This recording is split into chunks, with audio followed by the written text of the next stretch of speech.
Olá, muito boa tarde a todos que nos acompanham aí pela internet. Vamos iniciar aí a nossa reunião semanal da programação da operação. Essa reunião nós estamos fazendo hoje, uma segunda-feira, dia 13/4, em virtude que na última sexta-feira, que é a nossa data de rotina, foi feriado nacional, né, Sexta-feira Santa, então a gente reprogramou essa nossa reunião para hoje, segunda-feira, e nessa semana daí, em virtude disso, na sexta-feira, nós teremos outra reunião semanal também da programação para a próxima semana operativa. Então, mais uma vez, a gente dá boas-vindas, a gente continua fazendo essa apresentação com os nossos colaboradores aí de forma remota. Então, mais uma vez, a gente pede a compreensão aí de todos, né, com relação a algum problema técnico que possa acontecer durante a nossa apresentação. Faço alguns lembretes iniciais aí. Nós temos o nosso fórum para que vocês façam as suas perguntas. Nós já tínhamos uma pergunta hoje, antes de começar, se vocês me permitirem, eu vou dar uma olhada, foi da Cecília, da Cecília Mércio, da Enel. Ela nos pergunta se a apresentação da última reunião semanal foi disponibilizada no site do INES. Foi sim, Cecília. Assim, nós temos tentado aí, nós temos feito um esforço para, assim que a gente termina a reunião, no máximo em meia hora a gente disponibiliza a apresentação. Então, a apresentação do dia 3, que foi a última que a gente fez, ela já se encontra no site desde aquela sexta-feira, dia 3. Então, tá lá no finalzinho acho que é o último lembrete lá nas publicações, está lá a apresentação desse dia 3, da última sexta-feira que a gente teve a reunião, e da mesma forma hoje, assim que a gente terminar, a gente atualiza ou revisa ou corrige algo que for necessário e a gente disponibiliza hoje ainda também a apresentação, ok? Então a gente agradece a Cecília pelo lembrete, a gente já traz essa questão antes da gente começar. Outro lembrete que eu queria fazer para vocês, que do mesmo formato que a gente fez aí na última reunião semanal, ao contrário lá do PMO, que a gente faz uma apresentação e faz uma pausa de 5 minutos, como essa apresentação semanal ela tem um formato um pouquinho mais expedito, a gente vai fazer blocos. Então, a gente vai ter um primeiro bloco de apresentações aí, contendo a previsão meteorológica, a previsão hidrológica e a operação hidráulica. E aí a gente faz uma pausa, então, de 5 minutos para perguntas sobre essas apresentações. Depois a gente retoma aí com as apresentações sobre a previsão de carga, tanto para a programação diária quanto para o PMO, e fazemos uma nova pausa de 5 minutos para perguntas sobre essas apresentações, e no último bloco, então, a gente volta com os resultados do PMO, as intervenções energéticas e elétricas relevantes, junto com a parte aí de limites elétricos com impactos na programação e as principais intervenções, com restrições eletroenergéticas, e a gente finaliza, então, com uma apresentação sobre a política operativa, e aí a gente pela nossa agenda, então a gente faz a última parada para perguntas. Então, a nossa agenda de hoje é essa, e sem mais delongas, eu passo a palavra então para a Cristiane, que faz então a primeira apresentação, Cris, a previsão meteorológica. Fica à vontade, a palavra é sua. Boa tarde a todos. Eu vou iniciar aqui com o compartilhamento da apresentação.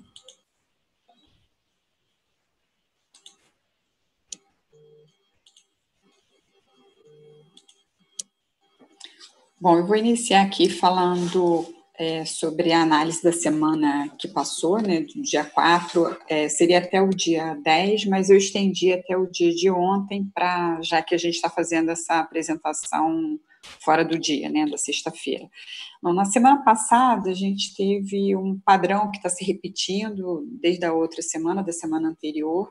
A gente teve a passagem de uma frente fria muito rápida no início da semana, no dia 6. Ela passou pelo Rio Grande do Sul, entrou na madrugada no Rio Grande do Sul e ao longo do dia ela passou pelos demais estados, ocasionou chuva na bacia aqui da região sul, com destaque para incrementar o Itaipu.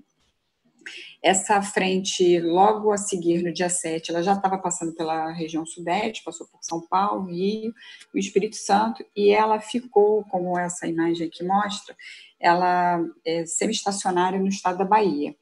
Essa passagem, essa permanência dela aí pelo norte de Minas e pelo sul da Bahia, ocasionou chuva, principalmente ali próximo do Lago de Três Marias e no trecho também em Sobradinho, mais na margem esquerda, né, nos afluentes da margem esquerda.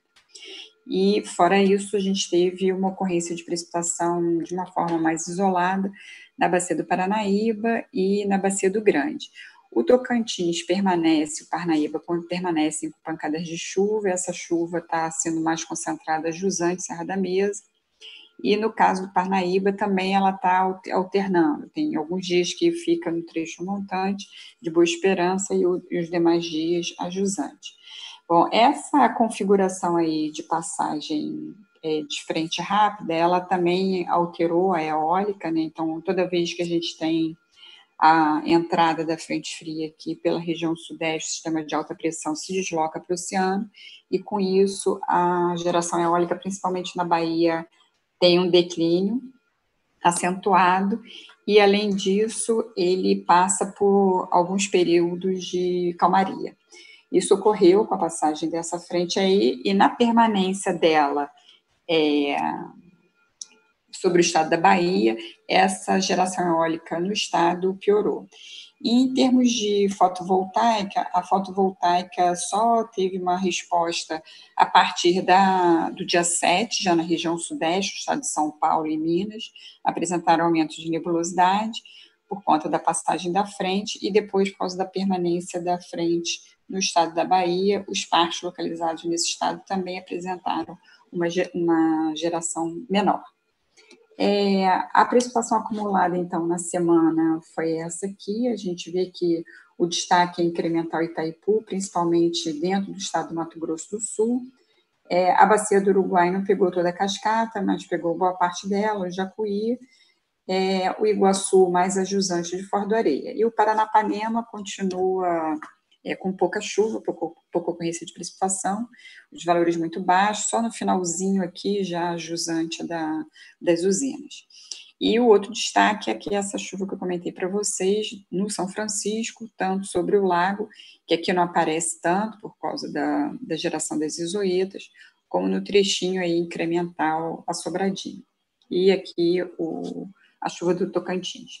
A bacia do Rio Madeira ainda apresentou precipitação dentro da Bolívia e dentro do estado, já dentro do Brasil, próximo a Porto Velho, que é esse núcleozinho aqui, amarelinho.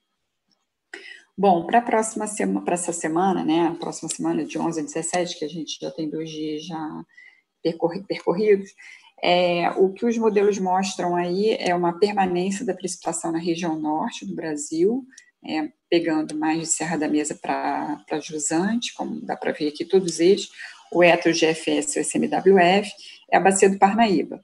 Ainda ocorre chuva aqui na bacia do São Francisco e também aqui na região sul. A região sul tem uma pequena diferença aqui entre os 3 modelos, né? O ETA parece que superestima um pouco mais a precipitação aqui no trecho incremental Itaipu, mas a gente tem uma passagem, hoje, tem uma área de instabilidade que se forma aqui, na verdade é um cavado em altos níveis que vai instabilizar essa regiãozinha aqui, no norte do Rio Grande do Sul, o oeste de Santa Catarina e o oeste do Paraná e o Mato Grosso do Sul.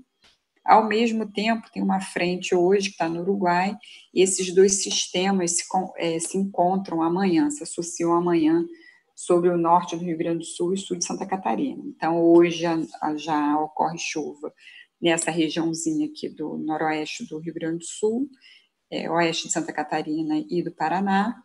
Durante o período da madrugada, essa frente avança pelo litoral, ela não tem, essa chuva é decorrente desse cavado e não da frente.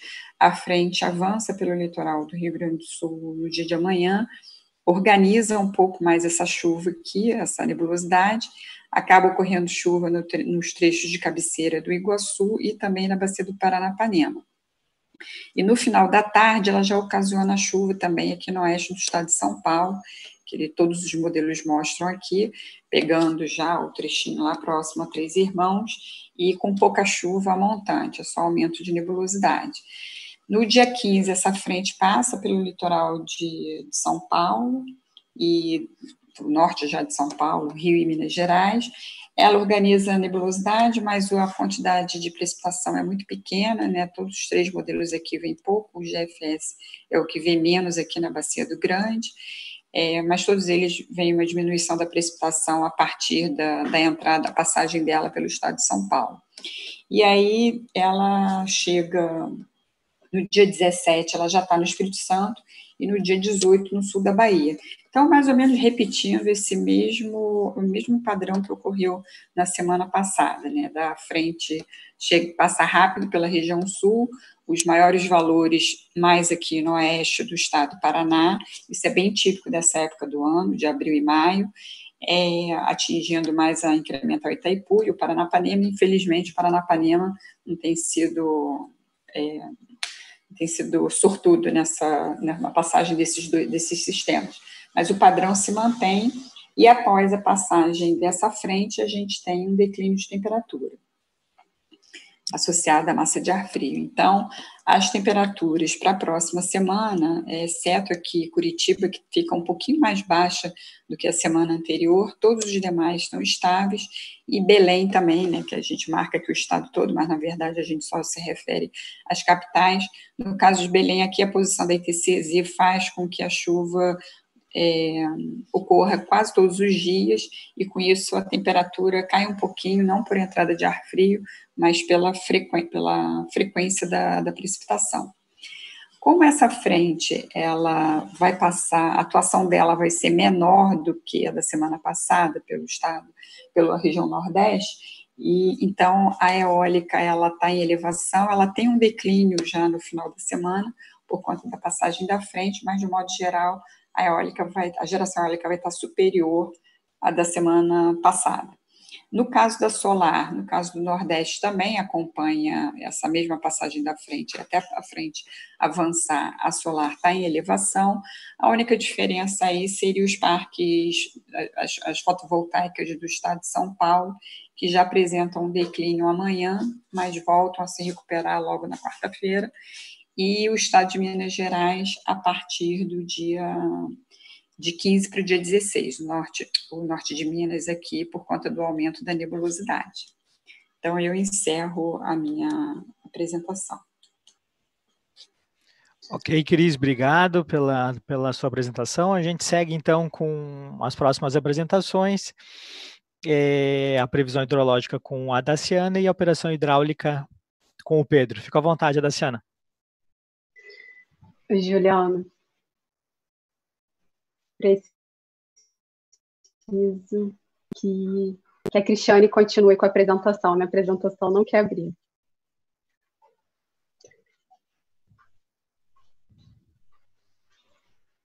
Juliana, tá me ouvindo?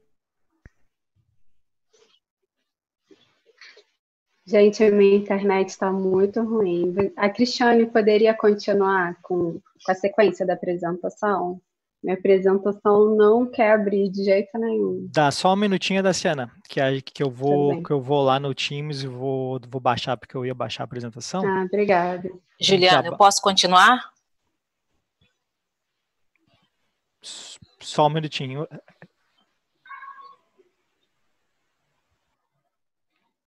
Pode ser. Tudo bem.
Voltamos, pessoal. A gente teve um pequeno problema técnico, então eu vou compartilhar a apresentação da minha máquina, né? E aí a Daciana vai poder continuar a fazer a sua apresentação.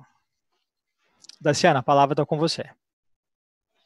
Bom, boa tarde a todos. Vou falar sobre a previsão hidrológica para a semana operativa em curso, né?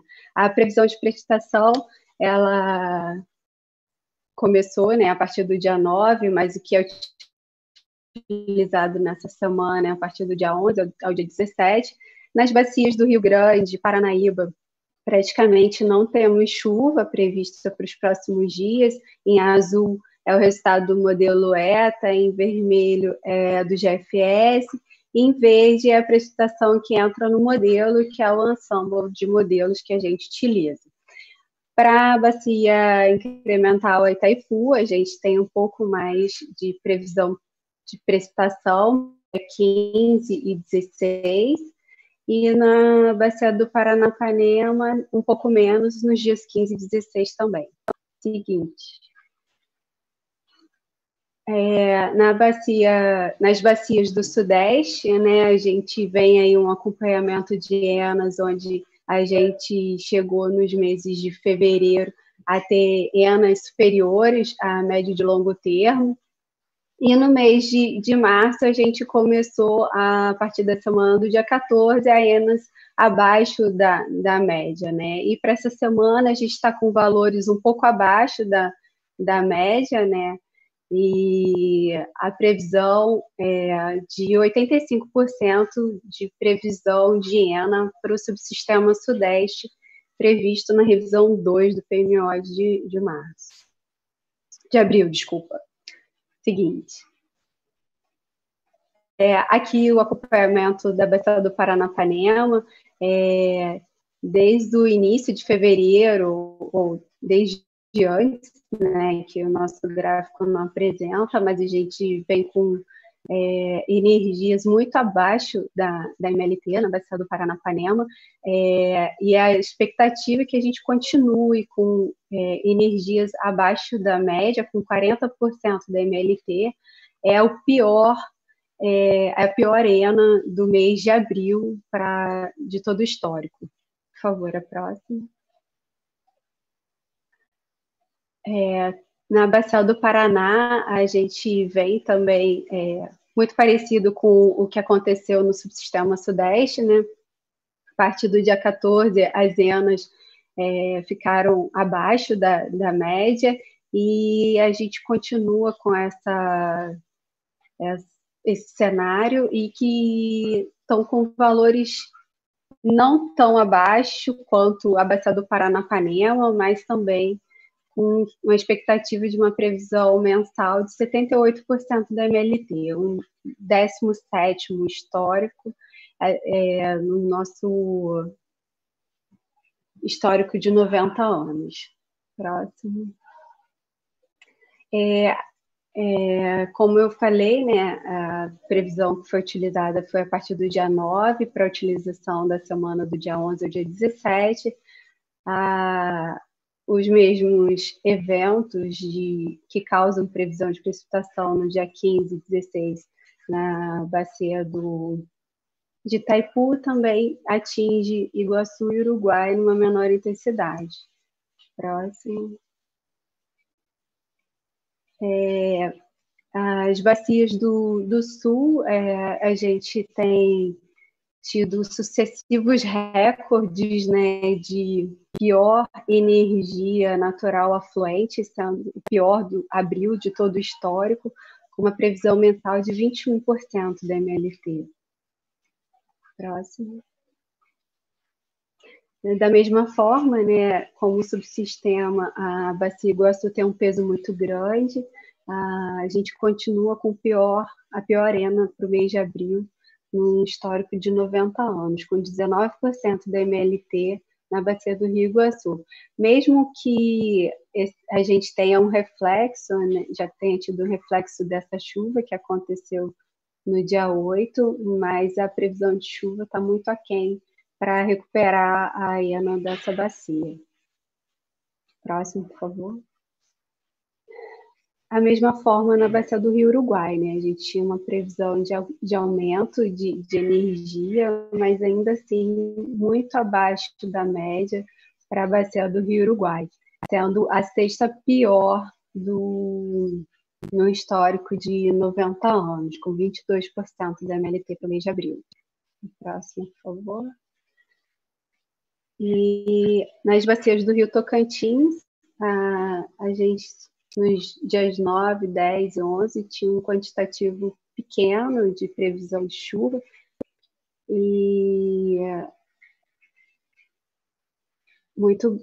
mas ainda assim muito baixo para mudar qualquer situação de vazão ou de energia que a gente tem acompanhado nos últimos dias nessas bacias. Próximo, por favor.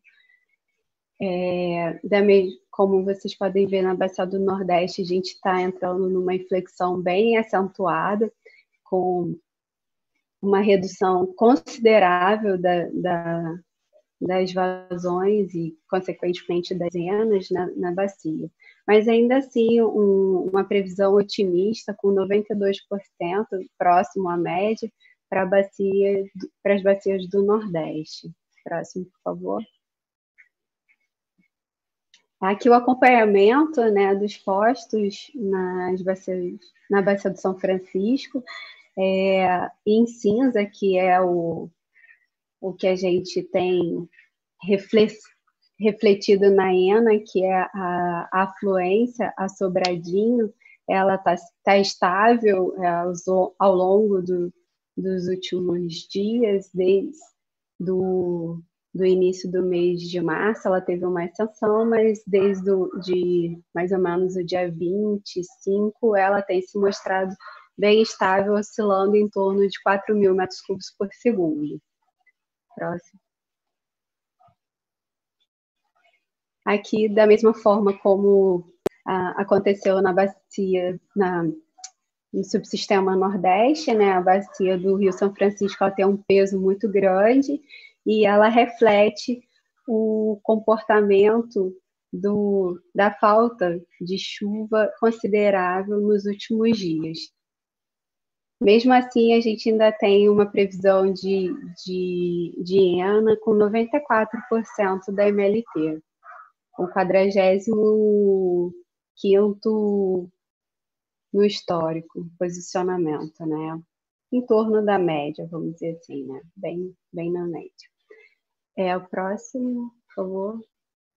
Aqui o acompanhamento do norte, a expectativa é de manutenção, né, das energias ao longo da próxima semana, com 107% da MLT como previsão de ENA mensal para os próximos dias.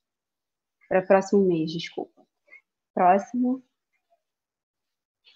E aqui o acompanhamento da bacia do Tocantins, refletindo também um comportamento do subsistema norte, também uma manutenção das energias para os próximos dias.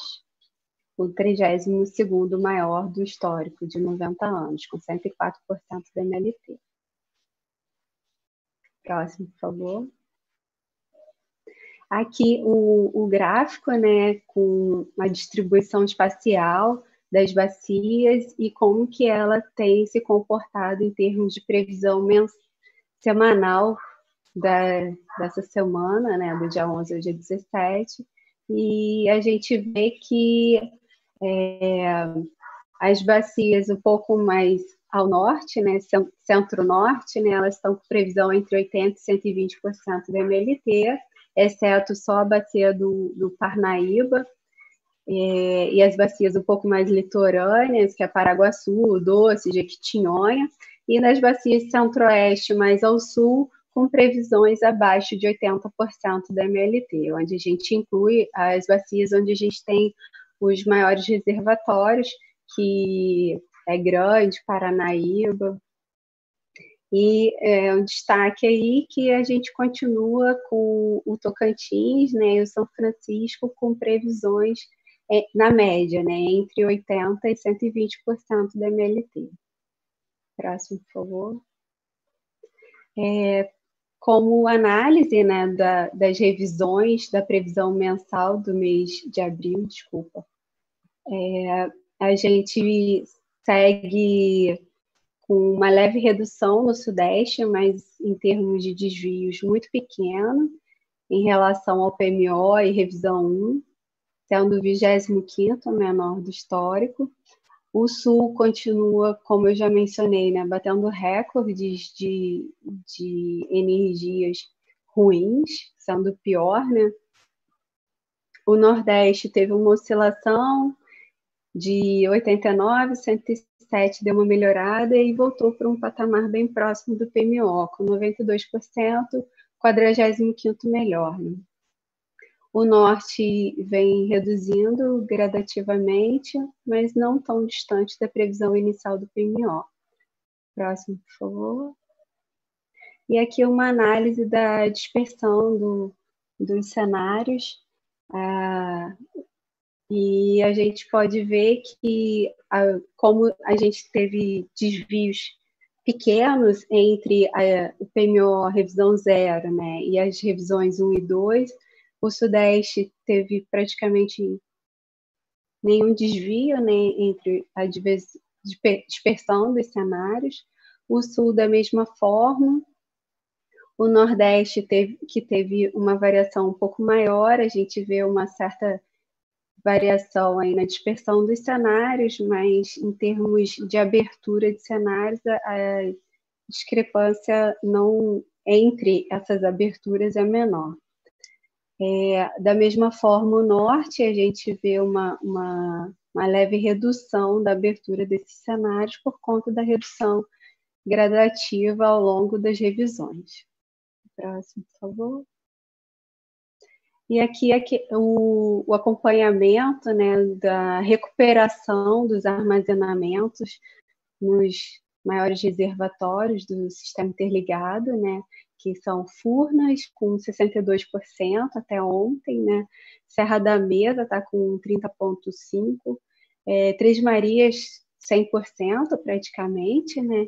Emborcação está com 38%, Nova Ponte com 45%, e Tumbiara próximo de 57%. A gente vê uma tendência de recuperação dos armazenamentos a partir do mês de março, alguns em fevereiro, né? E a gente conseguindo recuperar um pouco esses armazenamentos que foram muito críticos no mês de janeiro.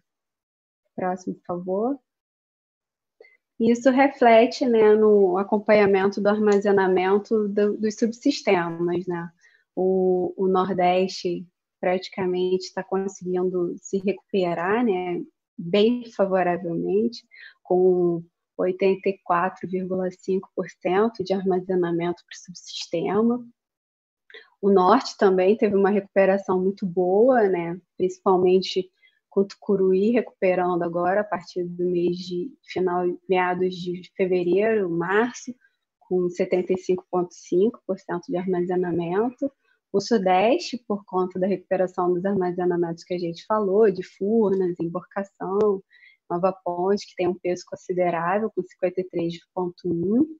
E o Sul, a gente vem de uma situação crítica, né, bem desfavorável, como eu mencionei, das energias, né, e a gente praticamente tem conseguido manter praticamente os armazenamentos para não perder tanta potência. Praticamente finalizei a minha apresentação. Obrigada, boa tarde a todos. Muito obrigada, Daciana. A gente já segue a apresentação, então, passando a palavra para o Pedro, sobre a operação hidráulica. Pedro. Boa tarde a todos. Dando prosseguimento à apresentação da parte da gerência, né, de hidrologia e meteorologia, eu vou comentar um pouco a respeito da operação hidráulica, né? Esse primeiro slide, ele apresenta, né, de forma esquematizada a indicação das salas de acompanhamento de crise. né, e grupos de trabalho, que a gente participa, que na verdade são reuniões, né, que tem a participação do ANS, dos agentes, órgãos estaduais de recursos hídricos e de meio ambiente, sociedade civil, que discutem, né, as questões relacionadas ao uso da água, né? Então, o que eu vou comentar um pouco é a respeito da operação dos reservatórios, que integram o SIM, que são levantadas nessas ocasiões. Aí tem um panorama, né, de sala de acompanhamento a gente tem de São Francisco, de salas de crise, né, a gente tem atualmente Tocantins, Paranaíba, Madeira, Paranapanema, o Sul, e agora também da hidrovia Tietê-Paraná, e de grupos de trabalho para discutir questões, né, mais de bacias específicas e coisas mais pontuais. A gente tem o GAOPS e GTAOH, no Paraíba do Sul, e também foi criado um grupo de trabalho para discutir sobre a questão do reservatório de Furnas, né, que foi suspenso pela ANA até a última informação que a gente tem, né, em função da pandemia, do coronavírus, e o reservatório está acima da cota 762. Então, por enquanto, essa foi suspensa. E a sala de crise da hidrovia do Tietê-Paraná está prevista para acontecer no próximo dia 15, né, que já seria na quarta-feira, né, nessa próxima quarta-feira. Próximo slide, por favor. Agora eu vou falar um pouquinho mais, de forma mais detalhada, de cada uma dessas reuniões que a gente participa, né? Começando pela Bacia do Rio São Francisco, né?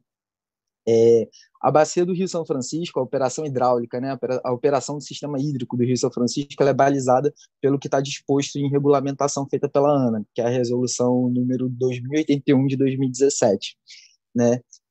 Nessa resolução ela estabelece as defluências mínimas do reservatório do sistema do Rio São Francisco, né? E o que a gente tem para essa semana, né? Para essa semana a gente tem para Três Marias a defluência mínima média diária que tem que ser estabelecida a 150 metros cúbicos por segundo, lembrando que a gente atualmente, né, devido às chuvas e às políticas operativas praticadas, a gente tem hoje uma situação em que os reservatórios, tanto de Três Marias quanto de Sobradinho, eles estão com armazenamentos maiores do que 60% dos seus volumes úteis, estando assim na faixa de operação normal. E essa faixa de operação normal, não há restrições para vazões máximas, mas defluentes, né, vazões defluentes máximas.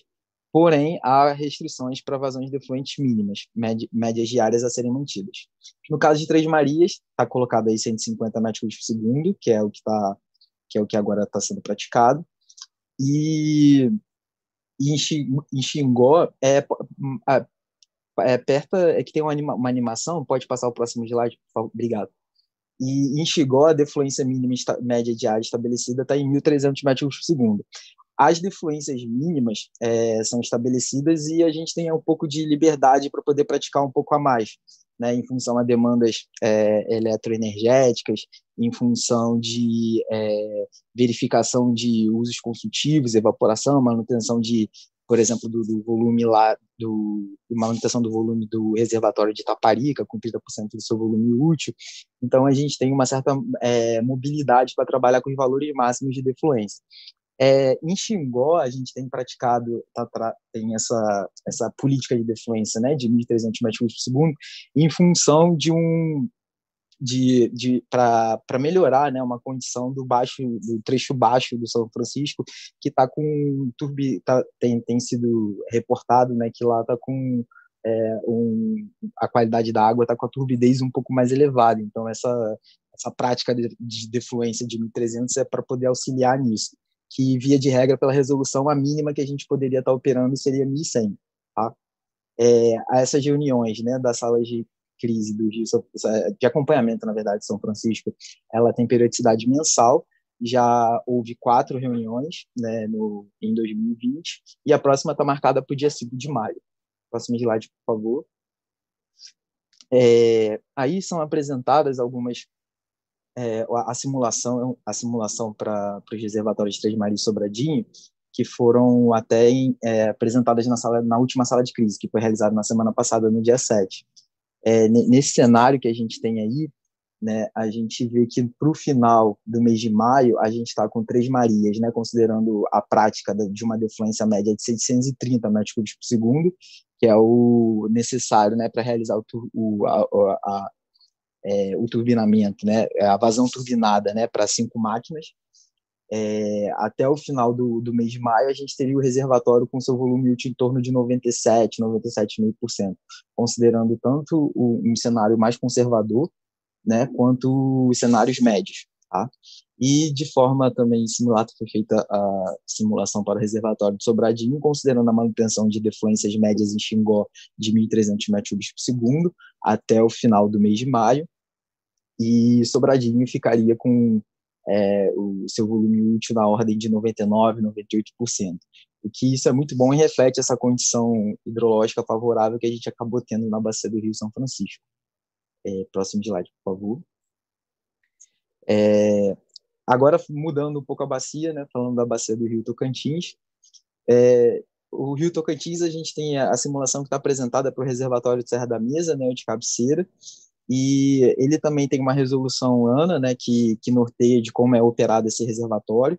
Na verdade, essa resolução ANA é a 529 de 2004, porém, houve uma resolução neste ano, né, que é essa 4 de 2020, que permitiu que a política de defluência, em vez de 300 metros cúbicos por segundo, fosse reduzida para 100 metros cúbicos por segundo, até pelo menos final de abril, com o objetivo de tentar recuperar um pouco o reservatório de Serra da Mesa, né? Porque a gente vê, né, tem uma tabela, né, no gráfico que aí apresenta que esse nível, por exemplo, esse grau, né, de volume útil de 34%, que é o que os cenários estão indicando até o final de maio, eles não são vistos desde 2015, algo desta ordem.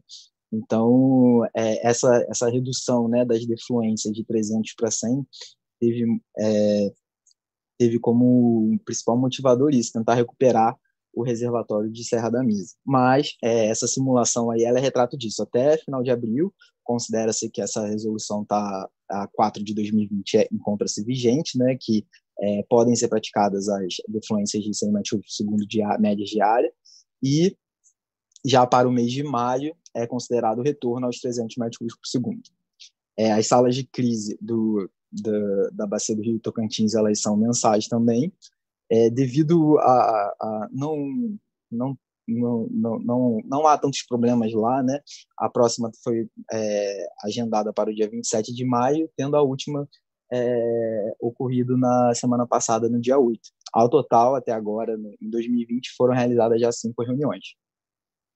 Lembrando que essas simulações elas apresentam 2 cenários médios, considerando a média dos 5 últimos anos e a média de todo o histórico, de 2006 e 2019, e também o pior cenário, né, as chuvas que geraram as piores vazões neste período, que seria o ano de 2010 neste caso.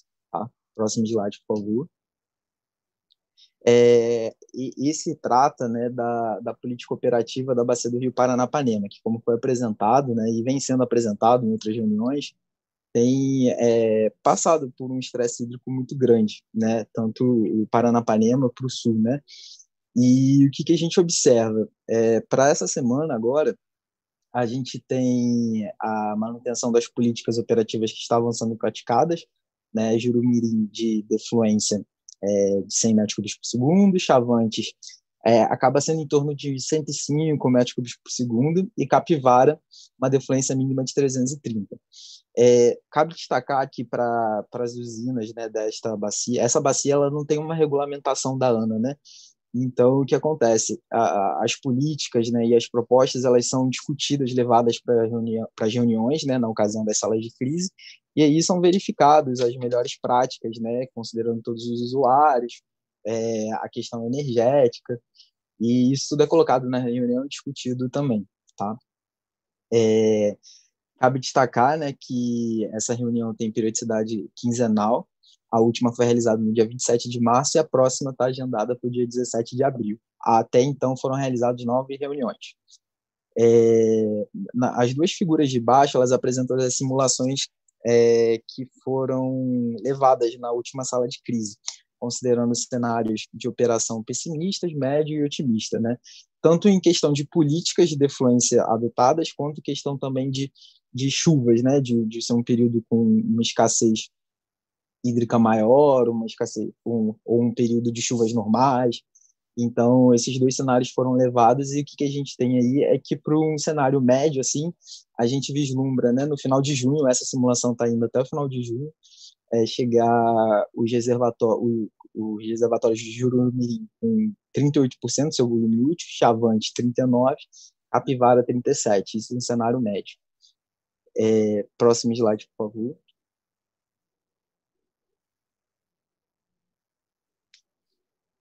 Falando um pouco também da sala de crise do Rio Madeira, né, que é uma sala que ela é instaurada para essa época de cheia, né, que a partir da operação dos reservatórios, né, pretende se proteger pontos da rodovia BR-364, né, que liga Rondônia ao estado do Acre. E desse complexo, né, a gente destaca a operação das duas usinas, né, Jirau, como está apresentado aí no gráfico. Jirau, primeiro destaca-se a manutenção das vazões em torno de 30 mil, 31 mil e pouco, e essas vazões, pelo menos até a sexta-feira, né, até o dia 17, elas se manterão nessa ordem. E, por conta disso, não haverá necessidade de realizar nenhum tipo de depressionamento. Então, Jirau segue na cota 90, pelo menos até o dia 17/4, a partir da previsão que foi feita hoje. Seguindo, Santo Antônio também teve uma previsão muito parecida com Jirau, né, de manutenção das vazões, com um pequeno repiquete por volta do dia 14, dia 15, e por conta disso também não há previsão de realização de depressionamentos para a usina de Santo Antônio, mantendo o reservatório a fio d'água na CTT 1.30. Cabe destacar que já foram realizadas 6 reuniões em 2020, né, com periodicidade quinzenal, e que a próxima reunião, que está agendada para a próxima quinta-feira, já é uma reunião de encerramento e balanço sobre essa operação de cheia que ocorreu em 2020. Tá? Próximo slide, por favor. Aí está uma indicação, né, dos informes, né, que, assim como o boletim de São Francisco, todas essas informações importantes de operação hidráulica a gente disponibiliza no Sintegre. Esse é mais um informe, né, que é disponibilizado no Sintegre, e que tem lá todos os informes que já foram emitidos até ontem não, até o dia 9, no caso. Todos os informes constam lá. Próximo slide, por favor. A próxima sala de crise, que é uma sala de crise recente, né, que como já foi apresentado, tanto pela parte de meteorologia quanto da parte da previsão hidrológica, né, o Sul está numa situação muito crítica neste ano, né, vem numa situação bem com chuvas muito poucas e uma escassez hídrica muito grande, que está levando ao estresse dos reservatórios, né. A gente tem aí na primeira figura, né, mais à esquerda acima, o acompanhamento, né, do armazenamento do Sul em energia armazenada, né, que a gente viu uma queda desde final de fevereiro, pelo menos até ontem, né, chegando até cerca de 17%. E isso acontece, isso é um reflexo do que está acontecendo em todas as bacias, né? Em destaque aí, como são as duas principais, a gente tem a azul, a do Iguaçu, e a em laranja, do Uruguai. Ainda fazendo o uso das cores, Iguaçu, Uruguai, a gente consegue ver na parte da direita, no gráfico de pizza, né? Na parte da direita embaixo, os principais reservatórios, né? Quais são os reservatórios que têm mais contribuição no armazenamento do subsistema sul, né? E Iguaçu, Uruguai é a grande maioria. E logo nos dois gráficos que estão apresentados, né, na esquerda abaixo, a gente vê como está a situação desses principais reservatórios. Tanto na bacia do Rio Iguaçu, que a gente vê o acompanhamento do volume útil das usinas de Foz do Areia e Salto Santiago, quanto na bacia do Uruguai, que a gente vê o acompanhamento do volume útil das usinas de Barra Grande, Passo Fundo e Machadinho. Cabe destacar, né, que Machadinho já chegou ao volume útil zero, trabalhando até com volumes negativos, né, está abaixo da cota mínima, e isso é resultado do estresse hídrico que essa região sul tem passado, né. E, em função disso, né, essa questão está sendo levada para discussão junto à ANA e demais agentes e envolvidos, né, na bacia. E a última reunião foi realizada no final de março, no dia 31, e a próxima já está agendada para o dia 14 de abril. A princípio, a periodicidade está quinzenal e só ocorreram 2 reuniões até então. Próximo slide, por favor. Nesse slide, comenta um pouco sobre a bacia do Rio Paranaíba, né, que não há atualizações em relação ao que foi apresentado na última reunião. Acontece que foi uma sala de crise motivada, né, devido às baixas vazões, né, energias naturais afluentes que a gente pode observar ali, que ocorreram no final do ano passado, né, outubro, novembro, no gráfico da direita abaixo, nos principais aproveitamentos, né, a gente vê como estava abaixo da média de longo termo, e isso e a falta de perspectiva de como seria o futuro, né, que a gente viu que até em fevereiro e março melhorou a situação lá do Paranaíba, em função desse desconhecimento, foi instaurada essa sala para poder discutir sobre isso, né, sobre o que, como iria se proceder, né, com esses níveis baixos, né, de energias naturais afluentes na bacia. E a sala ainda acontece, né, só teve uma reunião, que foi no dia 24 de março, e a próxima está agendada já para o dia 28 de abril, tá, no final deste mês. Próximo slide, por favor. Em relação à revisão de volumes de espera, para esta semana operativa a gente não tem revisão, tá? Não há, estabelece o que está sendo praticado. E sobre os informes de situação de controle de cheio, que também a gente publicava, né, diariamente no Sintegre, a gente emitiu esse comunicado, né, que saiu lá nas informações, né, notícias, né, de que a gente suspendeu, devido à proximidade do final do período úmido, e não há mais a ocupação de volume de espera. Então, a gente emitiu esse comunicado já informando a suspensão desse informe de situação de controle de cheios. Destaco também, né, que todos esses informes que a gente emite sobre a operação hidráulica e as situações dos aproveitamentos são públicos e disponibilizados no Sintec. Tá? Era isso que eu tinha que apresentar. Valeu, Pedro, obrigado. A gente faz aquela pausa, então, combinada após a gente encerra, então, esse primeiro bloco, faz aquela pausa lá de 5 minutos para as dúvidas, que lembrando que a gente tem o fórum disponível lá no site do NS, lá próximo ao link para a apresentação, a gente tem um link para o fórum. Fique à vontade aí para comentar, sugerir, tirar suas dúvidas, que a gente retorna aí, então, em 5 minutos com as dúvidas desse primeiro bloco e com as apresentações previstas para o segundo bloco. Voltamos daqui a pouquinho, então. Valeu!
Retomando, então, para o segundo bloco de apresentações da nossa reunião semanal da programação da operação, nós retornamos, conforme combinado, com algumas questões que foram colocadas no fórum. Eu começo com a primeira pergunta do nosso colega Gabriel Rogato, da Minerva Energia. O Gabriel questiona o seguinte: ele diz que para o processo de remoção de viés, incluindo a Bacia do Paraná, é necessário histórico de precipitação prevista, e ele pergunta onde é possível baixá-los no Sintegre. O arquivo tradicionalmente usado ainda não inclui tal bacia. E eu peço para Simone. Simone, você pode ajudar aí a responder a dúvida do Gabriel, fazendo um favor? Boa tarde, Gabriel. Com relação ao histórico de precipitação dos modelos, o ONS disponibiliza, como sempre, com todos os pontos de grade, o dado dos modelos heteroGFS que são usados como insumo para a rodada da remoção de viés. Além disso, um dos arquivos de entrada é o arquivo com a chuva de satélite, né, o PSAT, que tem os 200 dias de chuva histórica. Neste arquivo também está sendo disponibilizado as bacias do Rio Paraná. Para poder operacionalizar com a bacia do Rio Paraná, a gente disponibilizou um novo código, um executável no PMO, em que é um arquivo shadow, que você pode estar processando com esse arquivo de entrada e obter esses resultados. No entanto, nós solicitamos para a área de TI do ONS a criação de um novo produto no Sintegre, para que a gente possa também disponibilizar para vocês as rodadas diariamente desse produto shadow, ou seja, pegar esses arquivos todos, rodar e compilar e disponibilizar os resultados. A gente ainda não obteve retorno em relação à área de TI do ONS para a criação desse produto, então a gente não está conseguindo publicar no site a rodada, mas todos os insumos necessários para a rodada estão publicados no Sintegre. Nós vamos verificar novamente com a área de TI se é possível essa semana estar resolvendo isso. Se não for possível, a gente vai agregar no mesmo produto oficial, de uma forma zipada, os arquivos da rodada Shadow, tá bom? Obrigada. Obrigado, Simone. A gente tem mais uma questão sobre as apresentações realizadas no primeiro bloco. Essa outra pergunta é do colega Yuri Moreira, da Econ Energia. Ele nos questiona o seguinte: quando tenta reproduzir o cálculo das vazões de entrada do SMAP para Porto Primavera, retirando dessa incremental, a vazão do posto Fazenda Buriti propagada, levando em consideração o tempo de viagem, ele diz que o valor não bate com o do arquivo divulgado no deck do Shadow. Qual deve ser a conta para se obter o mesmo valor do arquivo divulgado nesse Shadow? Simone. Boa tarde, Yuri. O método de propagação que é usado nesse trecho incremental é o mesmo que é usado em outras bacias, ou seja, o agrupamento de alguns reservatórios, o tratamento dessa vazão incremental através de média móvel e da modulação com postos fluviométricos, e depois é descontada a vazão dos postos fluviométricos para poder achar a incremental necessária para a rodada do modelo. Conforme informado no último PMO, o ONS está atualizando a nota técnica 144, onde vai fornecer todos os parâmetros necessários para esse processo de propagação e consistência dos dados. No entanto, caso você tenha alguma dúvida específica, a gente recomenda que você mande um e-mail para o relacionamento com agentes, retratando exatamente qual é a questão, para que a gente possa tratar e responder pontualmente para você. Obrigada, Juliano. Ok, Simone, obrigado aí pelo apoio nos esclarecimento das dúvidas. A gente agradece aos colegas aí que fizeram as apresentações do primeiro bloco, a Cristiane, a Daciana e ao Pedro. A gente vai passar, então, para as apresentações do segundo bloco, que são as apresentações da carga, tanto mensal quanto a diária, e eu chamo aí para fazer uma introdução para esse segundo bloco o nosso colega Mário Dyer. Mário, está contigo a palavra. Ok, pessoal, boa tarde, espero que estejam todos bem. Então, nós vamos fazer de novo, como na reunião passada, vamos fazer a apresentação em duas etapas, né? Eu vou pedir ao Gabriel que faça uma retrospectiva do comportamento da carga em termos de comportamento diário da carga, né? Desde o momento em que começou o isolamento social, né, até o mais atualizado que a gente tem. Só para a gente entender um pouco como é que foi essa dinâmica, né, do comportamento, o efeito do coronavírus na dinâmica da economia, na dinâmica da carga, né?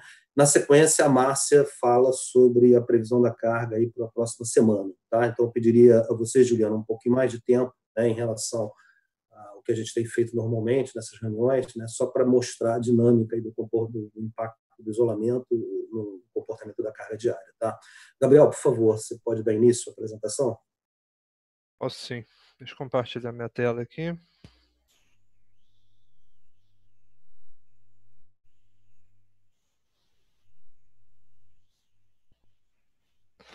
Pronto. Bom, eu vou apresentar aqui o acompanhamento da consolidação da carga diária. Falar um pouco aqui dos efeitos do Covid-19 na carga do SIM, de 7 de março a 10 de abril, que é exatamente uma semana operativa antes do início das políticas de isolamento e até a semana corrente. Então, nós temos aí a semana em azul, que foi a semana anterior ao início das políticas de isolamento, a semana em laranja, que foi a semana em que se iniciou o isolamento, e depois, a partir dessa semana, as semanas em vermelho, nós observamos uma redução média na carga em torno de 14%, porque a carga ela reduziu e se estabilizou. Entendeu?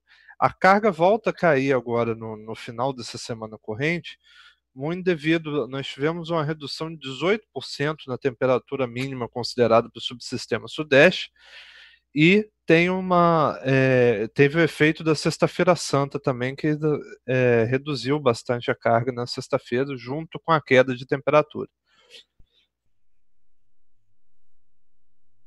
Esse aqui é o gráfico em base semi-horária, o mesmo gráfico anterior, só com base semi-horária, com as cargas médias semanais.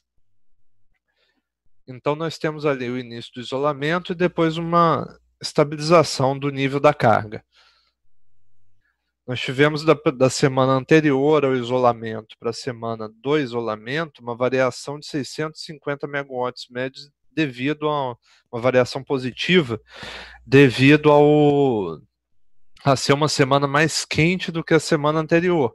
Mas no final dessa semana a gente já nota algumas reduções após o início do isolamento. Na semana seguinte, nós temos uma redução da ordem de 9.000 megawatts médios em relação à semana anterior. E depois nós estabilizamos, vindo a baixar novamente na semana atual, devido à queda de temperatura e efeito da Semana Santa na carga. Então, nós temos aí uma avaliação semanal de como a carga se comportou. Vale a pena ressaltar que da semana em que se iniciou o isolamento para a primeira semana de isolamento, houve uma redução de 13,1% na carga, depois uma estabilização e agora uma redução de 5,8% na carga na semana corrente, mantendo aquilo da questão dos desvios do efeito da temperatura e do feriado. Então, nós temos aí os sábados, o comportamento dos sábados. Nós temos que a carga ficou um pouco mais baixa, vem ficando um pouco mais baixa na parte da manhã. Comportamento dos domingos. Os domingos não mudaram muito de perfil, eles só reduziram o nível. As segundas-feiras, a gente pode reparar uma mudança no perfil típico da segunda-feira, muito devido à variação das classes de consumo, né? Que a gente tinha muito consumo industrial e comercial, e a gente espera que isso tenha mudado muito para o residencial devido ao regime de home office. Nós temos aí o comportamento das terças-feiras, entendeu? Também observa uma mudança no perfil. A gente vê uma carga bem estável, né, após as políticas de isolamento. Ela se mantém com o mesmo perfil e em volta do mesmo nível. Na quarta-feira, mesma coisa. Nessa semana corrente, a gente começa a ver um leve efeito aí das quedas de temperatura. Na quinta-feira, já tem um efeito mais acentuado da queda de temperatura, o fato também de ser o início da Semana Santa aí. E A gente tem uma clara mudança de perfil nessa última sexta-feira, além da mudança de perfil do próprio Covid-19 que foi observada, devido a Sexta-feira Santa ter um perfil mais de domingo, entendeu? Teve um perfil mais de feriado mesmo, um perfil de domingo. Não o perfil que vinha ocorrendo das sextas anteriores, que era um perfil de carga com um pico na ponta e uma tarde elevada. Entendeu? A gente teve uma queda de 17,5% nessa semana, na Sexta-feira Santa em relação à sexta-feira anterior. 10 mil megawatts médio de carga. E esse aí é o acompanhamento dos desvios que nós tivemos ao longo desse período, da última semana. Então nós tivemos aí nosso maior desvio aí foi 3,1%, esse desvio é de todas as meias horas do dia, de todas as horas, é a média dos desvios horários. Então nós tivemos aí, apesar do cenário difícil, adverso que a gente está passando, a gente está conseguindo manter um bom nível no desvio da carga. Então basicamente esse aí o acompanhamento que a gente vem sendo feito. Volto a palavra aí para...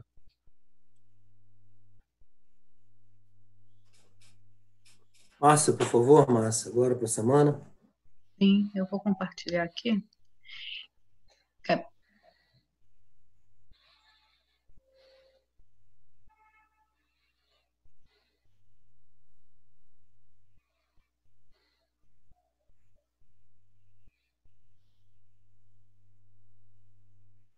Tarde, eu vou fazer a apresentação aqui do acompanhamento e previsão semanal da carga referente à previsão 2 do PMO.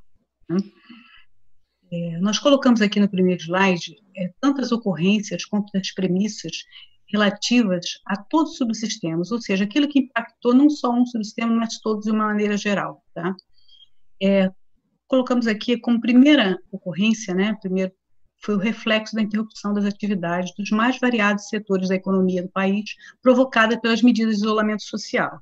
Essas medidas também provocaram uma demanda mais baixa, tanto no mercado interno quanto externo, o que ocasionou, né, uma restrição tanto na produção industrial, né, quanto no comércio como um todo. Na semana operativa 3, né, as premissas, a gente tem como premissa a manutenção dessas medidas de isolamento social, fato que continuará se refletindo na contração dos setores econômicos brasileiros de uma maneira geral. Vamos começar aqui pelo Sistema Sudeste. Nós tivemos uma carga de 35.746 megawatts médios na segunda semana, o que ocasionou um desvio de 1,5% em relação à previsão inicial. Essa carga ela foi impactada principalmente pelo feriado, né, da Sexta-feira Santa, não que seja o feriado nós esperávamos o feriado, porém não esperávamos o perfil que ele teve. Como o Gabriel já apresentou, nós tivemos um feriado, estávamos esperando um feriado com um perfil mais ou menos de um sábado, e ele ocorreu, se verificou com um perfil de um feriado comum, né, observado nos anos anteriores. Ele teve uma carga muito baixa e a temperatura amena auxiliou isso. E aí a gente teve esse desvio de 1,5%. Para a semana seguinte, a gente espera a ocorrência, né, de temperaturas amenas sem grandes variações em relação à semana anterior, tá? E isso fez com que a gente fizesse uma revisão na carga de 1%, né, reduzíssemos a carga em 1% em relação à previsão anterior, exatamente por conta dessa previsão de temperaturas mais amenas que nós não tínhamos quando fizemos previsão lá há 2 semanas atrás. Com isso, com esses valores verificados e mais as previsões da terceira à quinta semana, espera-se um desvio da ordem de 0,4 em relação à previsão inicial do PMO, ou seja, a gente deve acertar, né, se mantiver os valores da quarta e quinta semana, a gente vai ficar com uma carga em cima praticamente da previsão inicial do PMO para este mês. A gente apresentou aí uma carga de 10.109 megawatts médios, e ocasionando um desvio da ordem de 5,8%. No Sul, além de todas as medidas restritivas que a gente já colocou lá atrás, né, nós tivemos a ocorrência de baixas temperaturas devido à atuação da massa de ar frio, mas muito mais intensa do que aquilo que a gente esperava. E aí, e além do perfil de sábado da Semana Santa, da sexta-feira da Semana Santa, que também foi diferente daquilo que a gente imaginava para esta sexta-feira. Com isso, fizemos com base nas previsões da semana para a semana seguinte, que diz que a gente vai ter uma entrada de ar frio, né, com pouca chuva a partir do dia 15, né, a gente reduziu a carga em relação à previsão anterior e colocamos uma carga de 10.894, ou seja, cerca de 3,5% abaixo da previsão feita anteriormente, na semana anterior. Com isso, com os dados verificados ali até a segunda semana e da terceira a quinta semana estimada, a gente espera fechar uma carga no final do mês 1,9% de desvio abaixo da previsão inicial lá do PMO. Para o Nordeste, diferente do que aconteceu nos outros, né, subsistemas, nós tivemos um desvio positivo da ordem de 2,9%. Né? O que nós esperávamos, nós tínhamos como premissa, né, para essas projeções a ocorrência de nebulosidade e precipitação nas capitais, e essa ocorrência ela não se confirmaram para todas as capitais do Nordeste, somente para algumas, e em algumas a gente observou céu claro. Então, isso justifica esse desvio, né, ou a carga superior àquilo, mesmo com a ocorrência do feriado de sexta-feira, nós tivemos uma carga com desvio de 2,9%, né, acima da previsão feita anteriormente. É importante ressaltar que, mesmo com o feriado de sexta-feira, a gente ainda tem uma carga que é superior à carga verificada na semana anterior, quando observamos, né, chuva e temperatura um pouco mais amenas lá no Nordeste. Para a próxima semana, a gente tem previsão de chuva, né, no litoral do Ceará ao Piauí, porém com pouca variação de temperatura. Nós fizemos uma revisão da carga, né, em função do que se verificou na semana anterior, e essa carga apresentou um desvio, né, de 2% em relação à previsão feita anteriormente para esta semana. Com isso, a gente espera fechar a carga no final do mês com 10.165 megawatts médio, ou seja, 3,3% abaixo da previsão inicial, né? E 8,1% abaixo, a carga abaixo da carga verificada no mesmo mês do ano anterior. No Sudeste, a gente não colocou, mas esse desvio, esse crescimento é de menos 10,4%, e no Sul, menos 8,9%. No Norte, a carga se verificou praticamente dentro das previsões, né, com apenas 0,7% de desvio, e a ocorrência que, como fato que vem impactando, né, a carga do Norte nesse período, além das medidas restritivas, é a ocorrência de uma redução, né, na carga de um consumidor livre da rede básica devido à parada não programada, né, de 240 megawatts médios no total da carga do subsistema.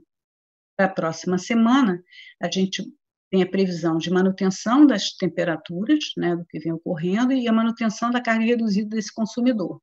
Com isso, a gente manteve as previsões elaboradas na semana anterior para esta semana, e a gente espera fechar a carga de abril com um desvio de 2,4% da carga inicial, né, prevista lá no PMO, e com um crescimento de menos 4,2% em relação a abril do ano anterior. Obrigada. Aqui a gente finaliza para perguntas. Obrigado, Márcia. Obrigado, Gabriel. Alguma consideração mais aí, Mário? A gente pode encerrar o bloco? Não, Juliano, podemos encerrar o bloco e aguardar se houver alguma dúvida, né? Aí eu pediria ajuda ao Fausto aí para responder as perguntas que eventualmente ocorram nesses próximos 5 minutos, tá? Ok, Mário, combinado. Mais uma vez agradeço, então, ao Mário, à Márcia e ao Gabriel. A gente faz aquela pausa de 5 minutos aí para as questões que vocês tenham, que vocês possam colocar no fórum, e a gente volta daqui a pouco. Até mais.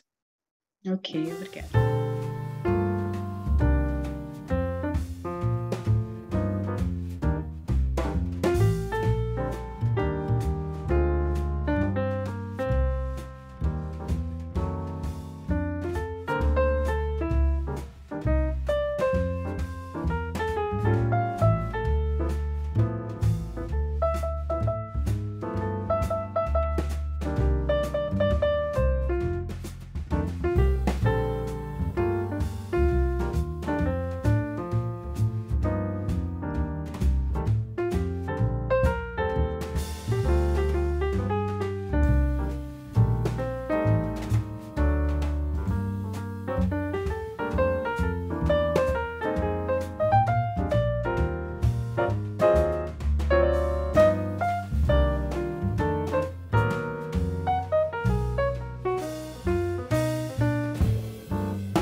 Retornamos então da nossa pausa aí para as questões relativas às apresentações realizadas no segundo bloco.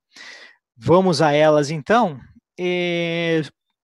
Nós temos 3 perguntas que basicamente elas se complementam. Vou fazer a pergunta da Maísa Mourão, da Pacto, e que ela também, a pergunta que ela faz é uma pergunta muito semelhante ao que o Bruno Morelli, lá da CPFL, fez e o que o Fabiano Mourão, da Delta, também fez. Então, eu vou fazer a pergunta da Maísa, e o Bruno e o Fabiano, por favor, se sintam representados. Vamos lá.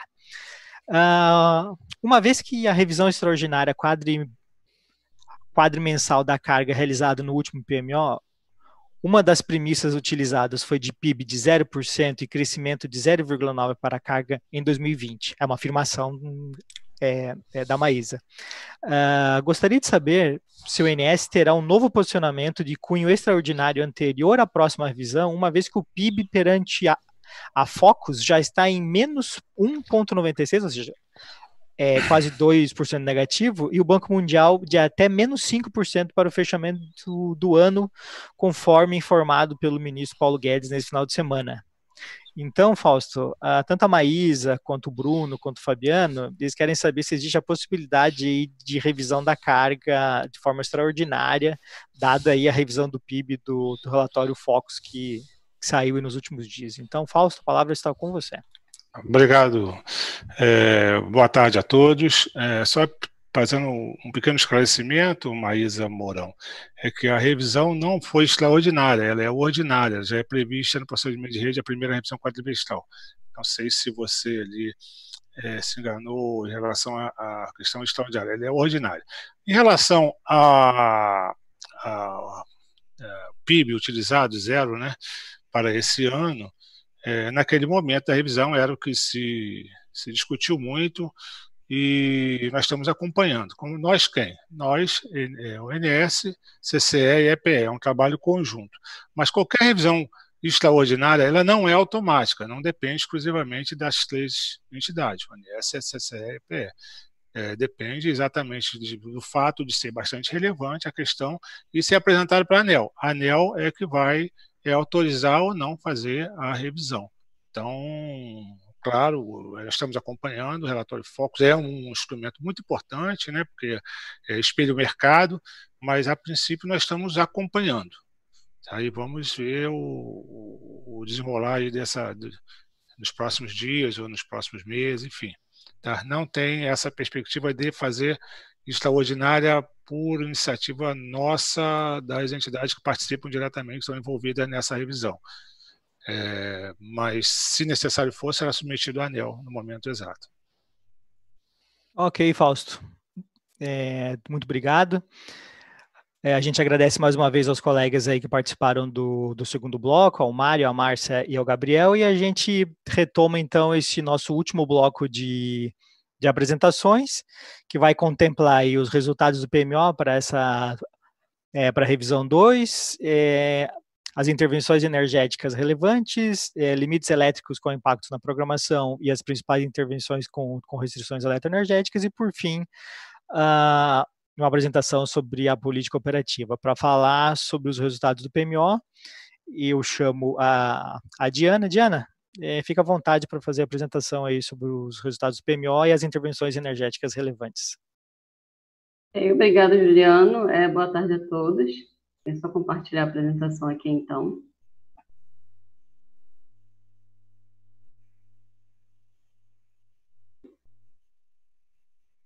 Então, dando seguimento aqui às apresentações dessa reunião semanal, antes de apresentar os resultados da revisão 2 do PMO, eu queria só falar sobre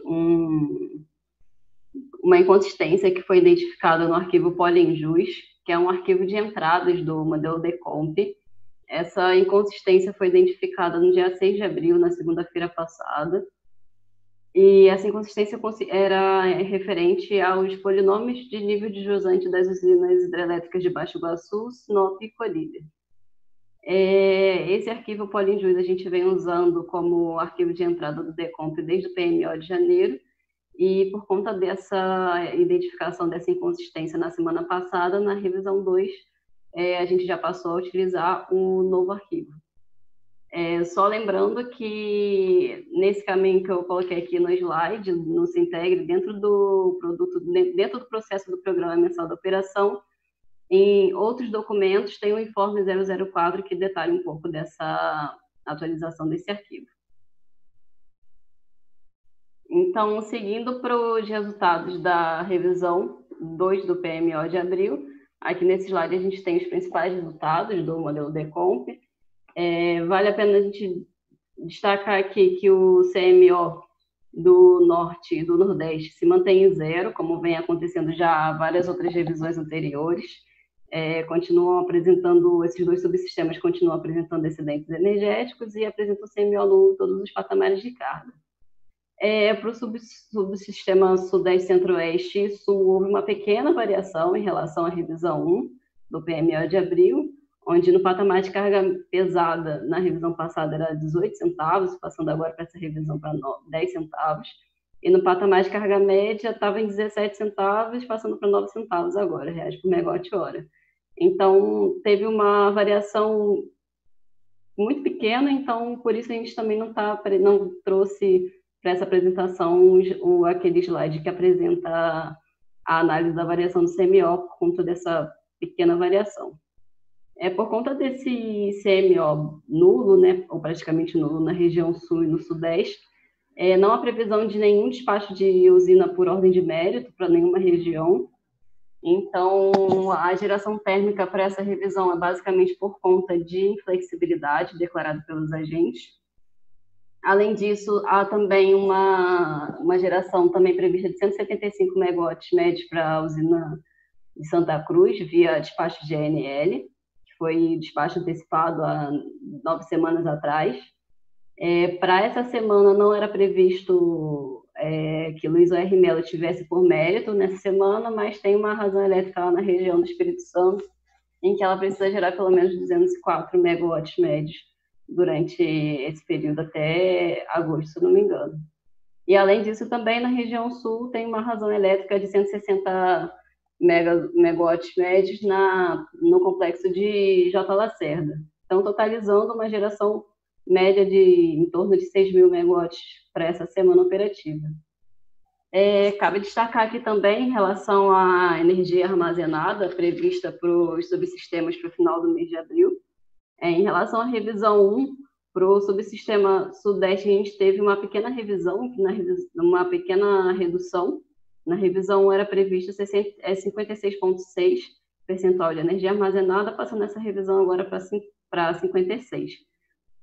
Para a região sul, houve uma pequena elevação, de 15,3% passando para 16,1% agora. Continua bem baixo, como foi já até explicado, até comentado nas apresentações anteriores. Mas em relação à previsão do final do mês para a semana passada, teve um pequeno aumento. E para a região Nordeste, na semana passada era prevista 91,1% da energia armazenada para o final do mês, e para essa revisão 87,6%, e para a região Norte teve uma pequena redução também, de 78,6% para 78,1%.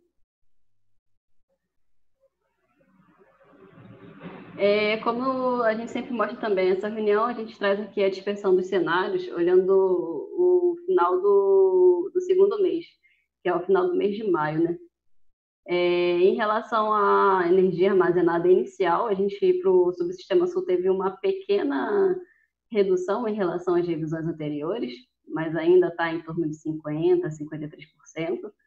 E em relação ao nível previsto em relação à dispersão aqui para os cenários do segundo mês, tem uma pequena dispersão em que o valor inferior está em 56,4% e o superior em 63,8%.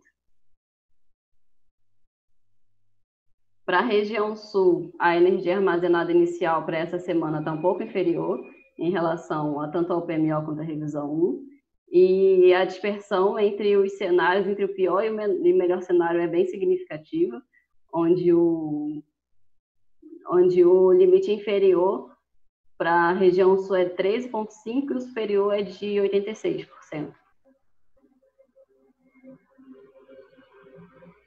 Para a região Nordeste, também tem uma pequena redução da energia armazenada, um aumento da energia armazenada inicial.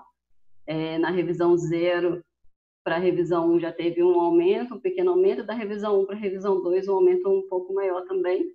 E em relação à dispersão dos cenários também é uma dispersão pequena, onde o limite inferior está o pior cenário está em 85% da energia armazenada e o melhor cenário em 99,8%. Na região norte, assim como no subsistema sul, no sul e sudeste centro-oeste, a energia armazenada ela se mantém praticamente a mesma, né, da revisão passada, não teve uma variação muito significativa, e a dispersão também dos cenários é muito pequena, com um limite inferior, o pior cenário em 78,9% e o melhor cenário em 82,2% da percentual da energia armazenada do subsistema.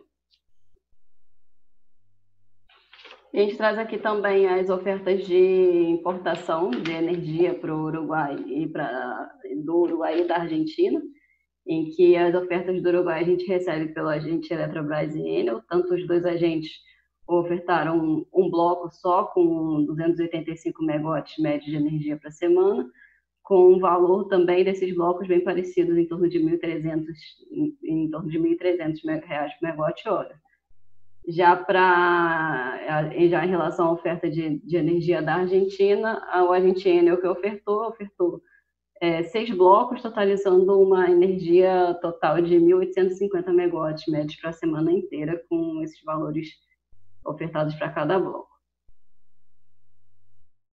Em relação às intervenções energéticas relevantes, a gente sempre traz aqui, só vale ressaltar que o critério de relevância aqui são as unidades geradoras em que tem alguma intervenção que altere algum limite sistêmico, ou intervenção de alguma unidade geradora de grande porte.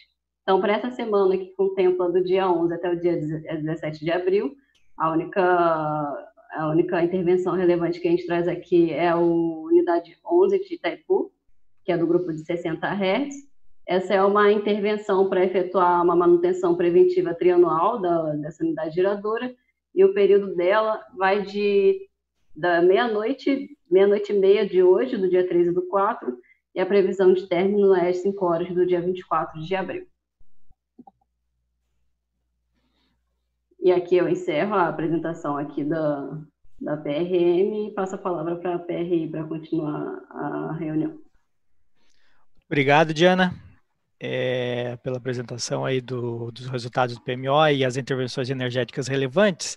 A gente já passa, então, para a apresentação de limites elétricos com a Carla. Eu vou compartilhar aqui a apresentação e aí eu já passo a palavra para a Carla logo em seguida. Vamos lá. Carla, está com você. Oi, Juliano, tá me escutando bem? Porque deu uma travada aqui agora durante a última... Sim. Então tá, se travar me avisa. Ok. Então, pessoal, boa tarde. Sobre a parte elétrica, continua em andamento a intervenção no banco de capacitores da linha Miracema Grupi Circuito 2, ainda com previsão de término no dia 18/5, limitando o fluxo Miracema Grupi em 2.600. Próximo.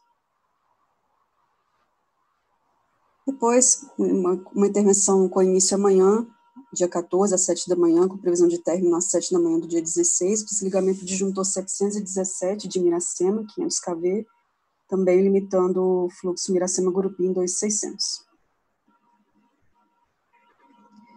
Depois, do dia 17 até o dia 20/4, a gente vai ter uma série de intervenções em disjuntores em Leixuga, para mudar a relação de transformação dos transformadores de corrente das subestações, por conta das contingências que tiveram lá.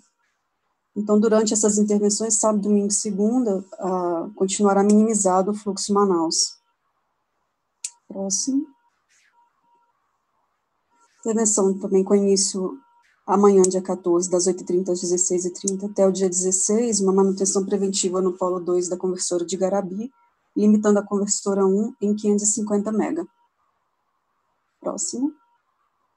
Continua o despacho de Jorge Lacerda por razão elétrica, né? Conforme as tabelas abaixo. O despacho sem considerar o ciclo de operação da usina e manutenções, e o segundo considerando a manutenção, resultando ali em 160 MB.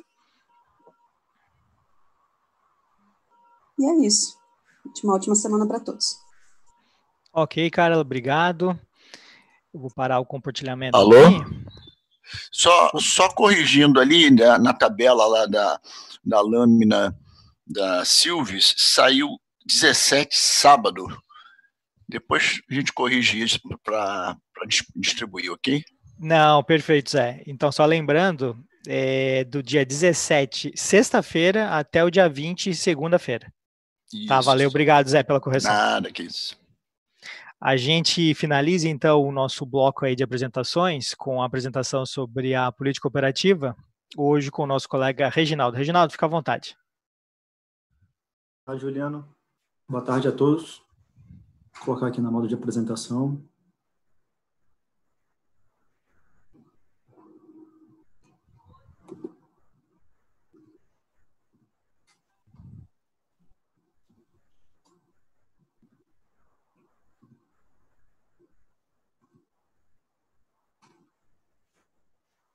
Bom, então, dando continuidade à apresentação da política operativa, aqui são os resultados da comparação do DECOMP com o DECEM, da semana operativa de 4 a 10.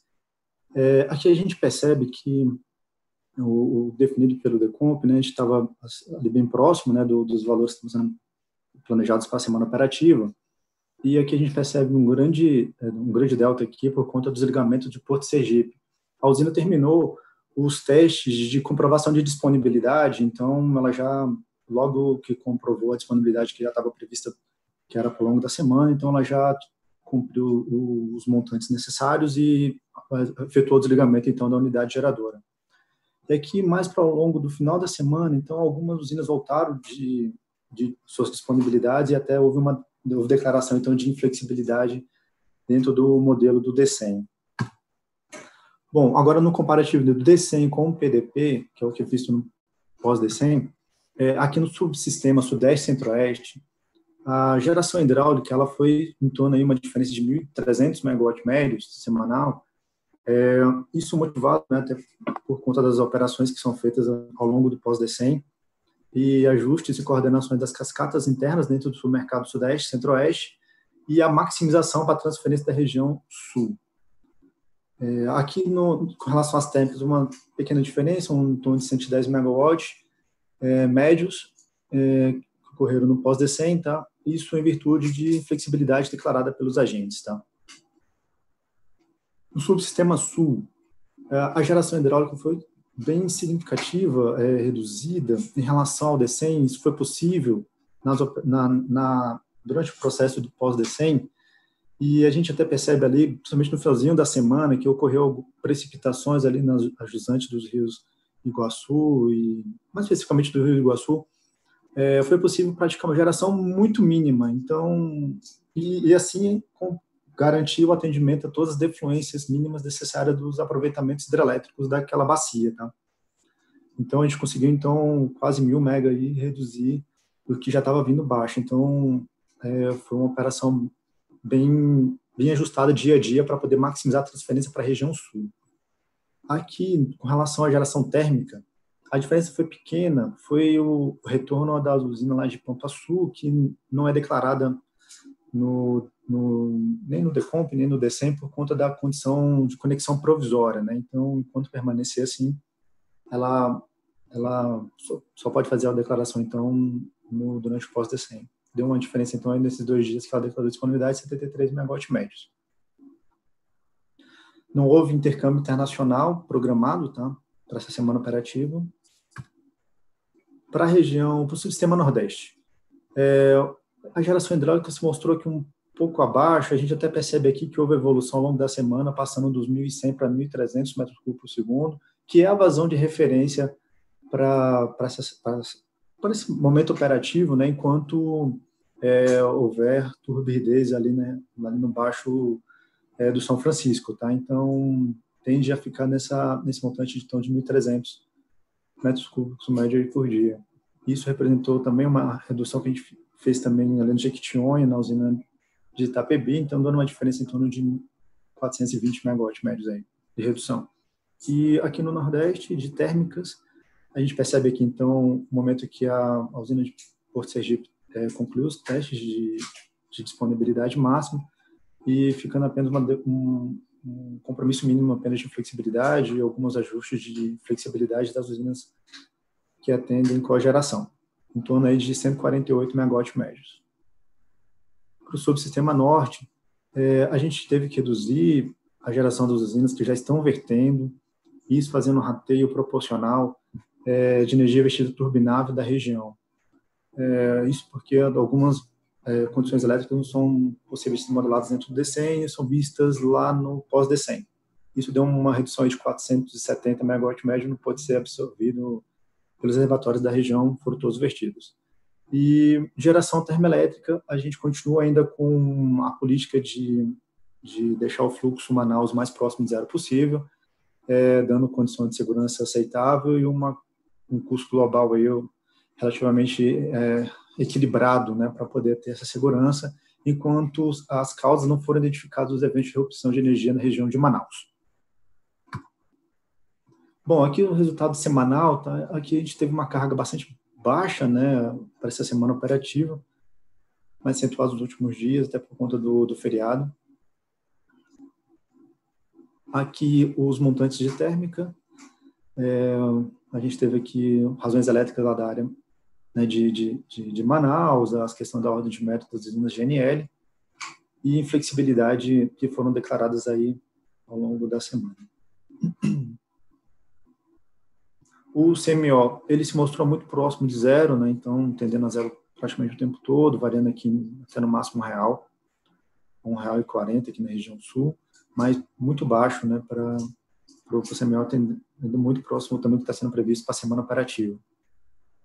Aqui no Nordeste, no Norte também ali muito próximo também de zero, então no máximo 20 centavos. Com relação então ao balanço da programação semanal, a gente percebe que o Sudeste ele tende a praticamente atender sua carga e fornece energia para os demais subsistemas. O Sul ele é pleno recebedor, então continua essa condição operativa necessária de maximizar a transferência para a região Sul para a gente poder ter uma condição melhor dos aproveitamentos hidrelétricos daquela região, sendo a condição crítica que elas continuam ainda se encontram. No Nordeste, ficou tendencioso aqui nesse horário aqui para ficar atendendo a carga com a geração interna, mas ainda continua sendo recebedor na média do dia, né? Então, isso por conta das eólicas que ainda continuam com geração baixa por conta de restrições de vento, né? Por conta de chuvas, precipitações ali principalmente em Bahia e na região norte do Nordeste, sul e norte do Nordeste. E o Norte, ele continua sendo pleno fornecedor de energia para todos os supermercados, né, possível. Então, tudo que for possível, a gente está maximizando a transferência da região Norte para os demais subsistemas. Aqui o balanço energético do Sudeste, né, então aqui a gente percebe então, a carga, né, atendendo com a base de geração aqui de térmica, um pouco ali de solar, né, bem pequeno, né, bem pouco expressivo, e geração hidráulica bastante expressiva ali no supermercado, então mais de 75% da geração então toda hidráulica.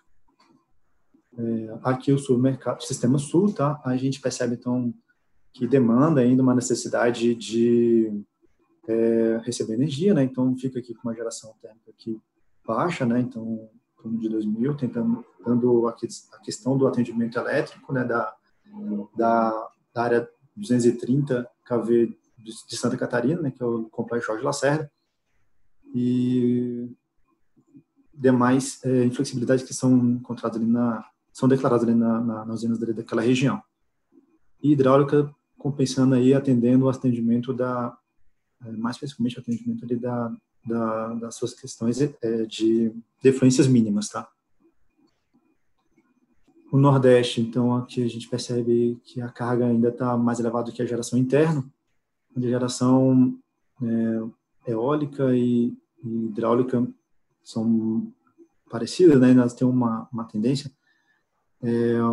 Então, com a política da gente aumentar para 1.300 metros por segundo, né? Então, a gente está aumentando também a questão da potência de megawatt média ali também da cascata do São Francisco, aumentando também o perfil de geração interna dentro do Nordeste. O Norte, pleno fornecedor de energia hidráulica, né? Então está com bastante excedente de energia, fornecendo para todos os mercados. Então atende o seu mercado interno e fornece para os demais submercados, subsistemas. É isso. Obrigado, Juliano. Obrigado, Reginaldo. Com essa sua apresentação aí, a gente finaliza esse bloco aí de de apresentações. A gente agradece mais uma vez a Diana e a Carla, que também fizeram as apresentações. A gente faz aquela pausa de 5 minutos aí para as últimas questões e a gente retorna, então, com as respostas às dúvidas que eventualmente surjam e para o encerramento. Então, a gente volta daqui a 5 minutos aí e até mais.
Olá, voltamos. Retornamos para o bloco final aí da nossa apresentação aí, da reunião semanal da programação da operação, com as últimas perguntas enviadas no fórum. Eu vou resgatar uma pergunta que estava pendente de uma busca nossa aqui. Foi uma pergunta do Euler de Carvalho, da Focus Energia. Ele faz uma pergunta para Simone. Ele diz: boa tarde, aproveitando que a Simone disse a respeito das dúvidas, ele diz que ele enviou há mais de um mês um e-mail solicitando que fosse tirada uma dúvida aí para a área de hidrologia, e mandou mais alguns e-mails e fez algumas ligações e ele não obteve resposta. Simone, você pode ajudar a gente aí, e principalmente ajudar o Euler com relação a essa dúvida? Boa tarde, Euler. Primeiro, eu queria pedir desculpas por essa confusão que pode ter ocorrido. A minha equipe ainda não identificou essa mensagem. O processo do atendimento com os agentes, as mensagens são direcionadas à central de atendimento, né, a uma outra gerência, e elas são direcionadas para cada gerência do ONS de acordo com o foco da pergunta. Então, não identificamos até o momento na nossa equipe, não sei o que pode ter acontecido. A gente está tentando verificar com a central o que pode ter acontecido, mas para poder tentar abreviar já uma demanda sua que já está há bastante tempo, eu te peço para enviar essa dúvida para o e-mail previsão, só que é sem o tio, então é previsal@ons.org.br, e com isso a gente vai tentar atender de forma excepcional, através desse fórum, a essa demanda e verificar o que aconteceu. Já peço desculpas. Ok, Simone, obrigado.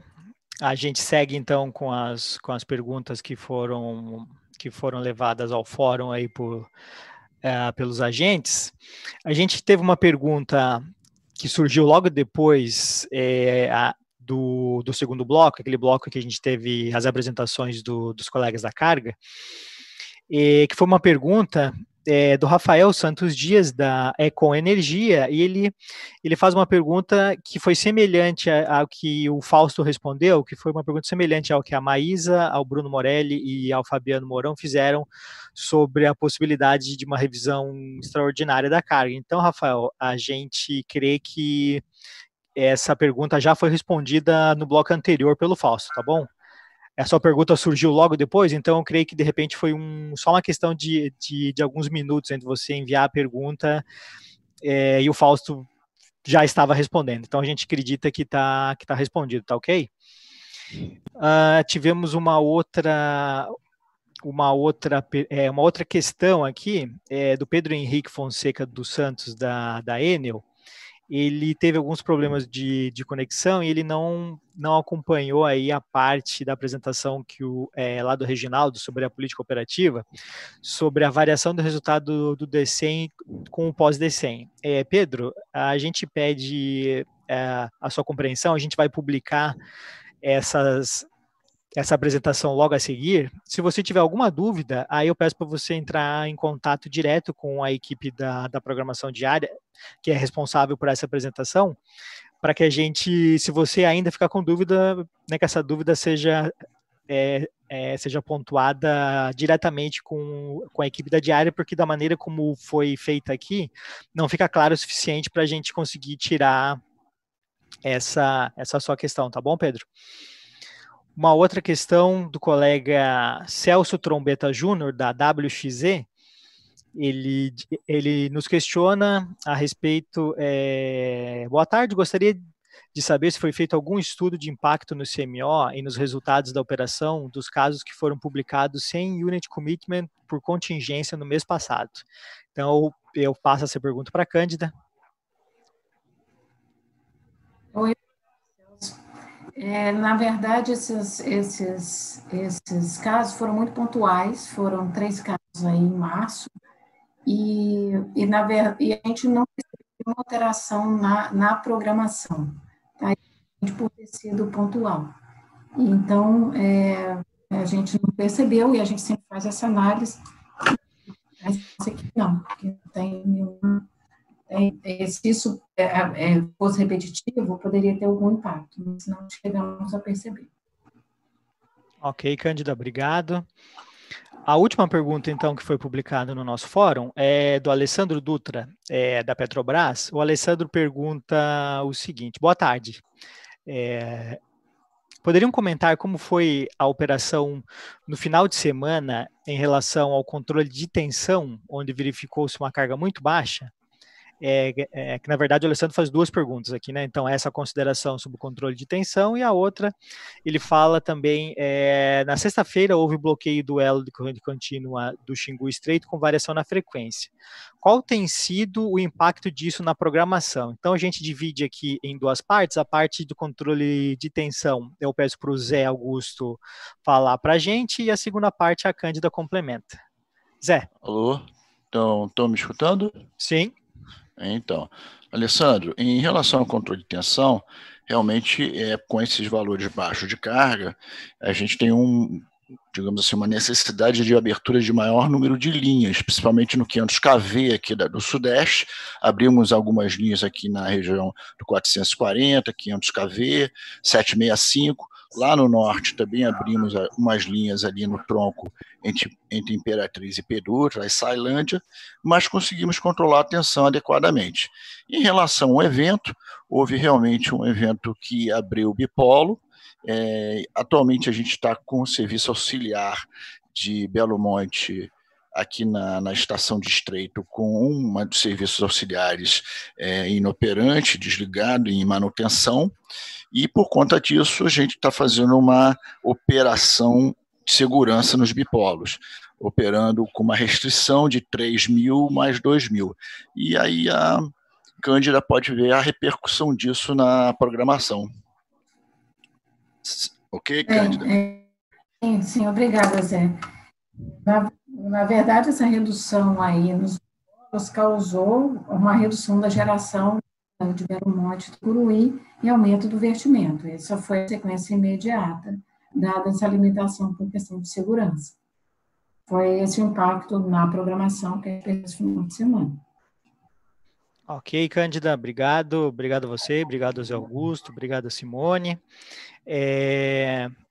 Então, finalizamos aí as respostas às perguntas que foram solicitadas no fórum. Nós encerramos, então, a nossa reunião semanal da programação da operação dessa segunda-feira, né, feita de forma retroativa. A gente deveria ter feito lá na sexta-feira, por causa do feriado a gente fez hoje. Então, a gente encerra. A gente lembra que nessa sexta-feira ainda, ou seja, no dia 17, a gente retoma aí a programação normal, ou seja, a gente vai ter outra reunião semanal da programação da operação, agora relativa à próxima semana operativa.